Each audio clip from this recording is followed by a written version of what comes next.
Welcome into the Quest Number 9 podcast. My name is Seth Warner, and on this episode, we're going to be talking about Kentucky basketball from fans' perspective. On this episode, we're going to be talking about Kentucky practices being in full swing, with Kentucky coming into their true second week of practices, with Kentucky really digging in deep and really starting to get full scrimmages going after having a few weeks of individual workouts the first week, then these 2 weeks having actual full practices, having around 4 hours a week. So it's not a huge sample size, but we're still starting to get more and more information on this 2025, 2026 roster and who we're seeing. And also, it's been a minute since we've talked, but we've also had the U19 camps for the U19 basketball team.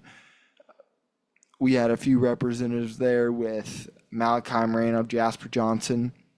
Mark Pope was an on-court coach. He won't be coaching in the actual tournament, but he was an on-court coach for the tryout stages, helping out with some of the different players.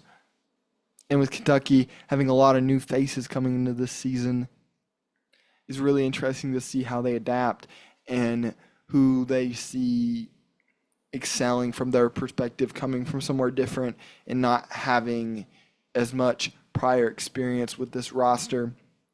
One of the guys that Kentucky media has done interviews with, they've done weekly press conferences. Mo Diabate has done one. Denzel Aberdeen, those were, I'm pretty sure, the two for this week. And then several other Kentucky guys have done them. I thought we had some interesting information from Mo Diabate. He was talking about his guy that he was most impressed with from the first week. And he said Jasper Johnson was the most guy that he was impressed with, that he wasn't expecting. With Jasper now being with the U19 team, they're having their first game. They end up winning their first. They started 3-0 in group play. So, and he's been a off the bench contributor for that team. And going into that camp, people weren't sure with him and Malachi if they would just go through the tryout process and not actually play in the games themselves, just because they have Kentucky practices to get to and really just trying to get in the flow of the Kentucky preseason.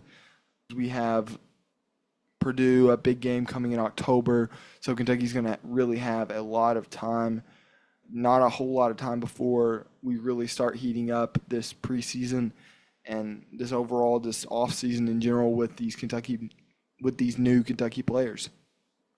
But Jasper Johnson has really been playing well. Like I said, he really impressed in the camps.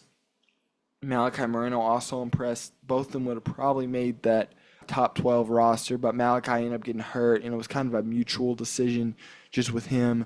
I'm not sure how much he can give realistically just coming off that. It was an injury he could have gone with, but it was really something that it was a wait and see, and they were in a time crunch to really define the roster for this international event. Braden Hawthorne was another guy that's been impressing with his linked athleticism, a guy that we weren't expecting a whole lot coming into the season. I even thought about he might redshirt this year, but a guy that's came in and gave a lot of energy, one of the bigger, more athletic players on this team at a 6'9", really skilled, but a guy that Kentucky wasn't sure about how physicality will translate. We're still not sure 100% about that, but he's shown a lot of flashes, is what some of these really early preseason practices have shown. Also, the NBA draft was last week, so we got to see where some of the Kentucky players were going. Kobe Bryant ended up going to the Golden State Warriors and then getting traded to the Phoenix Suns, where he'll be playing with former Kentucky players in Devin Booker, and a guy that it'll be interesting to see how his role will be as someone who's not the most athletic player in the world, how he'll do as a 3 guard, especially because this team has a lot of 2 guards on their team. They're kind of full at that position. We'll see how that all comes together.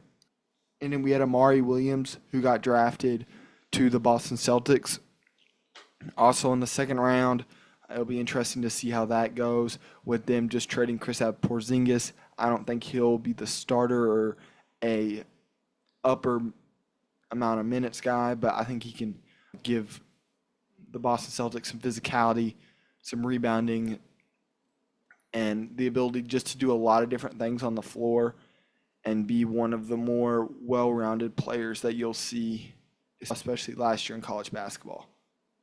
And getting back kind of to what I was talking about the USA camps, Coach Pope got to talk to several of the players, Tay Kinney, Tyron Stokes. Both are also Kentucky natives, where Kentucky really was able to show Mark Pope's ability to really relate with players, going around and talking to all the individual different guys. He wasn't just talking to the Kentucky commits or Kentucky targets, AJ Dabansa, some of the other guys that are really committed, are committed to different schools. He still went up to them and talked to them and really showed off some of his ability to be relatable. And he was getting rebounds for Tay Kinney at one point. I just thought he did a really good job of relating to some of these guys. And I talked about the Kentucky natives. The state of Kentucky had the second most amount of players in attendance, only behind California, who had Jason Crow Jr. and some other really big names. And also, after that camp, Tyron Stokes visited Kentucky. My understanding is that went well.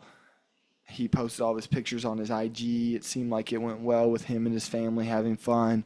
We'll see how that ends up going. He's a big priority for Louisville. Already took that visit. We'll just have to see how everything falls in place with him and how he prioritizes his recruitment and how it goes down in the next 10 months probably. Caleb Holt is another guy that had some really high praises for Coach Pope after the USA camp. He was talking about how Coach Pope was very relatable and just the different things he was able to do to impact him in such a short amount of time. And Coach Pope's personality, I thought, just really came through with him, and I thought just all the other guys. And he was also down there at the USA games while they played. They played France today, and he is down there supporting Jasper. And it's not a bad time to be able to recruit other players while you're already there. So I think Coach Pope's really being able to get on the grind of all those guys. And Kentucky, just roster-wise, we're really waiting to see JQ, how he keeps on progressing. He's a guy that is already, he's off crutches. He's doing non-contact. Everything's non-contact, still with that ACL. But just a guy that is built like a brick wall and recovers. Seems like his recovery is going really well. All Kentucky has just been really in full force, like I said, with practices and getting some of these newer guys on the floor and having some just off-season talks with. I thought it was very interesting to hear Aberdeen, kind of his thoughts on how he decided on Kentucky, his thoughts on Coach Pope, and how the system really, he saw that and how he really fed in Aberdeen and how he grew up a UK fan. And this is really where we get the ability to attach with some of these UK players. I think that's really interesting to see going forward. And now as this Kentucky season continues to get closer and closer. And that's all from the Quest Number 9 podcast. My name is Seth Warner. You can find us at Quest Number 9 on Instagram and Twitter. And also stay tuned to all things Kentucky basketball. We'll have some guests coming up. So stay tuned and like and subscribe and turn on those notifications to stay up to date on all things Kentucky basketball. And I'll see you next time.